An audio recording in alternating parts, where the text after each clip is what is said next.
Shalom, everybody. My name is Nathan Mancuso of Coastlands Congregation of Messiah. And first, I just want to say it's a pleasure to be here and to be a part of this and to be one of the teachers. So thank you to Rico for that. I wanted to share something with you that stood out to me as we began reading through the first couple of chapters of deSilva's book on honor and shame. Right there at the beginning of the first chapter, there's a quote from a guy named Isocrates.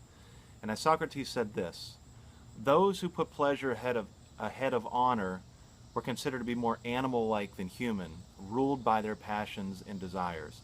And as I read that, immediately what came to mind to me was the story of the fall with Adam and Eve. So in Genesis chapter 3:6 it says, "So the woman saw that the tree was good for food, and that it was a delight to the eyes, and that the tree was to be considered, it was desired to make one wise. She took of its fruit and ate, and she gave some to her husband who was with her, and he ate. And both of their eyes were open, and they knew that they were naked, and they sewed fig leaves together and made for themselves loincloths." So as we go further throughout the book and studying honor and shame, you'll see that nakedness is, you'll see that tied to shamefulness. And indeed it is. But so Eve has the discourse with the serpent here, and she begins to see with her eyes that it's pleasurable, it's pleasing to her. And if you go back to Genesis 1:24, it says, "God said, let the earth bring forth living creatures."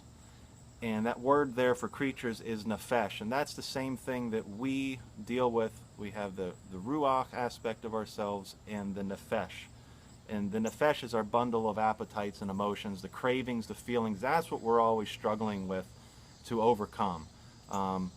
That's what we need, the ruach, the Spirit of God, to help us overcome that nephesh aspect of ourselves. So there's that war in us of between the beast nature of ourselves and the Spirit.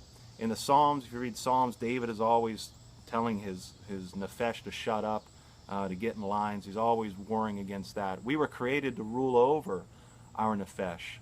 And if you look back at Cain and Abel, as the things are going through Cain's mind, what he wants to do, God says to him, if you do not do well, sin is crouching at the door. Its desire is for you. You must rule over it. So we see that sin is crouching at the door like a beast. And we know that the serpent is, we can use the word beast, right? So it's the nephesh that we're always warring with. So when Isocrates said that, putting pleasure ahead of honor is considered more animal-like than human, that's exactly as I see it. What Eve and then eventually Adam did was they put that pleasure, that it was pleasing to the sight, it was desirous to them, and they put that ahead of what God said should ultimately be done. And as a result of that, they were exposed and they saw their nakedness. They were from the state of honor, being created as the creation of man that God made, to having that intimacy with him, dwelling with him. He comes in the garden every evening with them.